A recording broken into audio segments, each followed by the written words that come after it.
My betalicious person, good morning, good afternoon, good evening, depending on the time when you see this very video. This is na Favors blog, and we bring you Open Heavens devotional in Pidgin English for Friday, will be the 4th day of October 2024. Our topic for today now, easy prayers. And our Bible reading, it comes from the book of Numbers chapter 23 from verse 19. Go enter 20. Numbers 23, 19 to 20. God not be like man where they lie, and they not be like human being where they change your mind. Anything where he promise, he dey do am. Anything where he talk, na so it go be. He don't command me make I bless them, and when God bless person, I no go fit change am. Our memory verse for today now from 2 Corinthians chapter 1 verse 20. 2 Corinthians chapter 1 verse 20. We go read them together. And everything where God promise us, now yes, through Jesus Christ. That now why our amen through Jesus Christ, they give God glory. Make we enter today's message.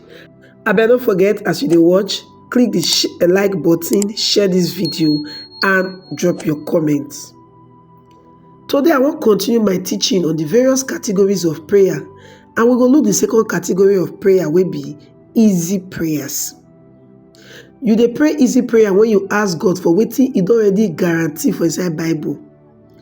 For example, when you dey ask God for your daily bread, you dey ask for something when He don already guarantee you. This one dey for inside Matthew chapter 6 from verse 9 to 11. The shepherd not dey eat grass. The grass they meant for the sheep. So when you ask God for food as a sheep, now easy prayer when you go answer. Psalm 23. Psalm 35 verse 27 tell us to say, God dey happy when you dey prosper. Therefore, when you dey ask God for wealth, now easy prayer. Years ago, when I asked God for money to take build small house for inside Mushi for Lagos, He tell me say no ask for house, I don't decide to give you city.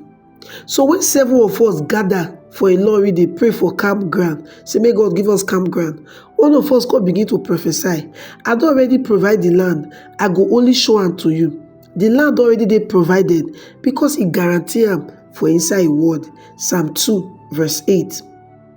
One of my children, they always tell say, give me na prayer for small pikin.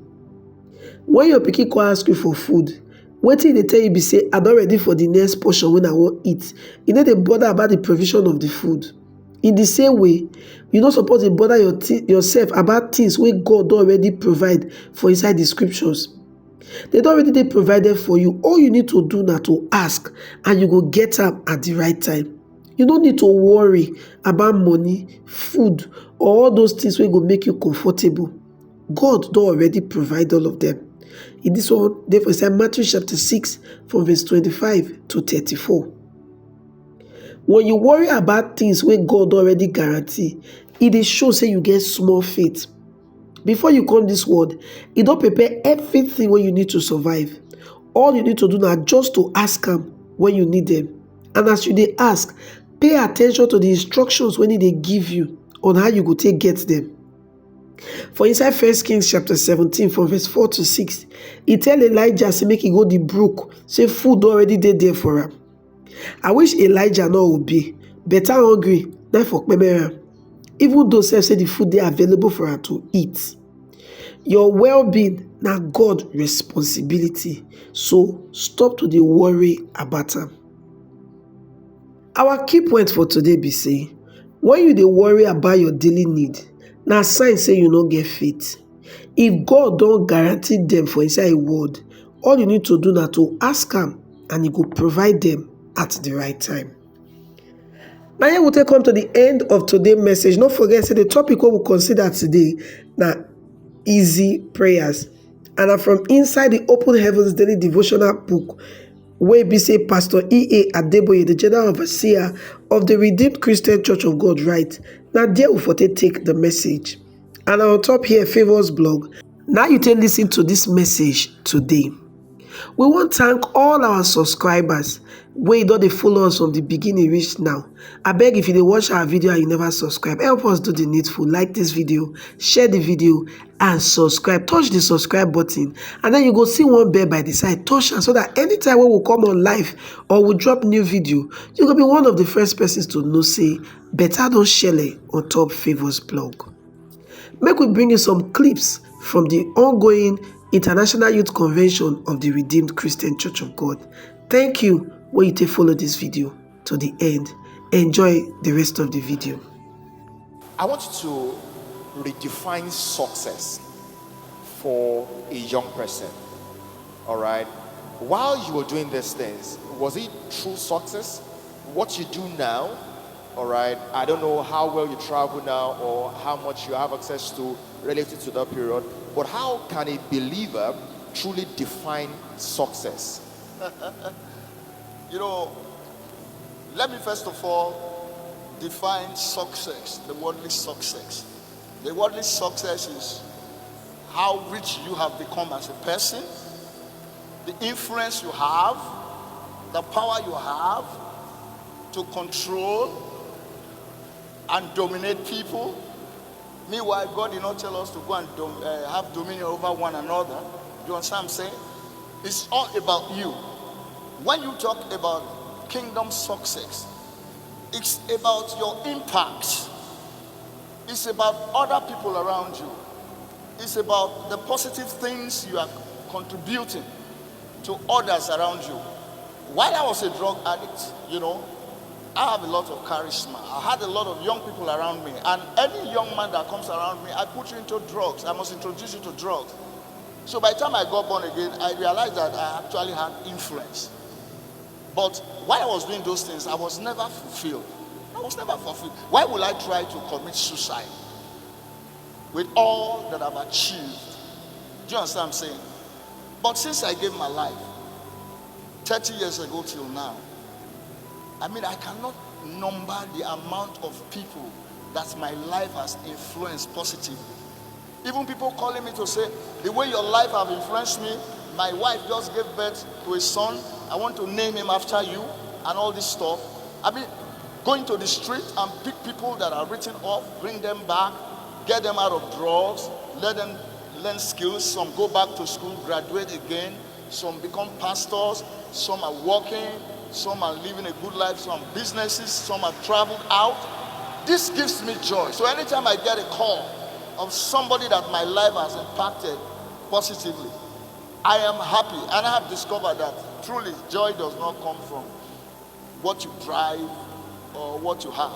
What you will get is happiness. And I've often told people that there's a difference between happiness and joy. You can create happiness. As we are seated here, carnal people, if we are carnal people and we are not happy, I can just walk to the bar and bring a bottle of Hennessy, pop it open and a bottle of syrup, pour it in our glasses, put some rocks, and we start sipping. And in the next 10 minutes, we start laughing. And that's happiness. We created happiness with an artificial substance. But the Bible said the joy of the Lord is my strength. Joy is a product of God. Psalm 16 verse 11 said that will show me the path of life. In your presence is fullness of joy. No God, no joy. You can't survive. Even Isaiah 12:3 says, with joy shall you draw water out of the well of salvation. So you see, a lot of people, they are trying to create happiness thinking that it's joy. No. And that is why you find out that most of the time it's the richest people in this world that actually commit suicide. They have all the money, they try to get joy, but all they can create with their money is happiness. And at the end, they just see that the joy is not there. They say, why am I existing? Let me take my life.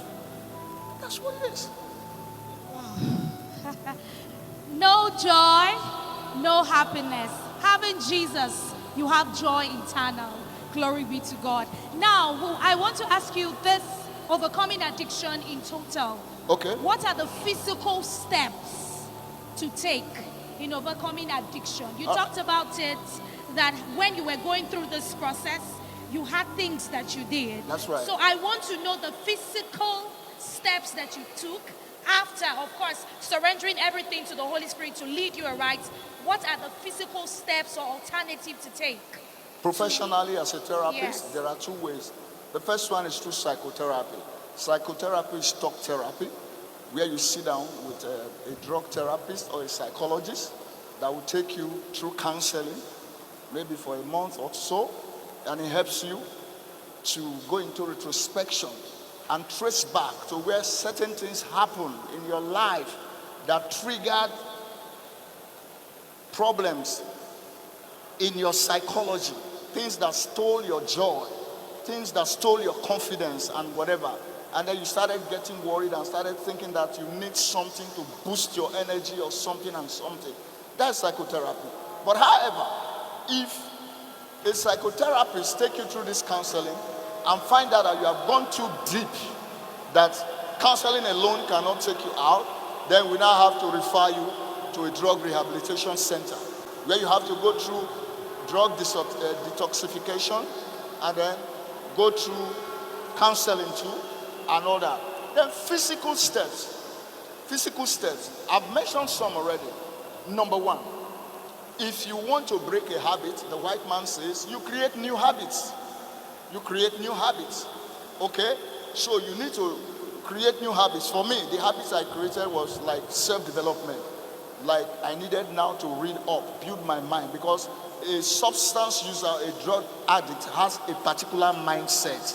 You need to build a new mindset. And like they say, the mind of a man is like the computer. And in computer, they say garbage in, garbage out. And so as a drug addict, all you have in your mindset are garbages. So you need new information. You need to build a library that will build your mind to develop positive mental attitude. Number two, you need to change your circles of friends, because birds of a feather flocks together. Once you are a drug addict, 98% of your friends use drugs. Now you are pulled out of drugs, you must change your circles of friends, and that will be connected to also changing the places you are addicted to going. For instance, all my life before I gave my life to Christ, I was a night clubber. In fact, I call myself a night crawler because I don't go out in the daytime. My morning is 7 p.m. In the daytime, I'm inside, all the blind covered, and I'm blowing cocaine with my pipe and my bunker. Once it is 7, I take my shower, dress up, it's time for clubbing. But for 30 years, I've not gone to a club. What am I going to do? So you have to create new habits, right? And then, if you have started these things of young boys, young girls having boyfriends and girlfriends, I mean, as a drug addict, any girl that is friending you, you should know that that girl, there's something wrong with the girl. Now that you're out of drugs, you shouldn't go back to such a girl, because she's not going to appreciate you. Because the only reason she appreciated you before was because when you do drugs, there are certain mannerisms, display, and behaviors that she likes. Now you have stopped drugs, those manners and behaviors are gone. So if you go back to her, if she doesn't see those manners and behavior, she is going to inspire you to go back to drugs, right? Number 4, in your house, around you, you have to destroy everything that has to do with drugs. From posters to magazines to movies, you have to destroy them. And you have to stop listening to music that empower drugs. For instance, secular hip-hop music carries 3 messages: drugs, violence, and sex. And you can't keep listening to that and expect to stay sane. So there are many things you must take away from around you so that you will not be triggered to go back to drugs. So let me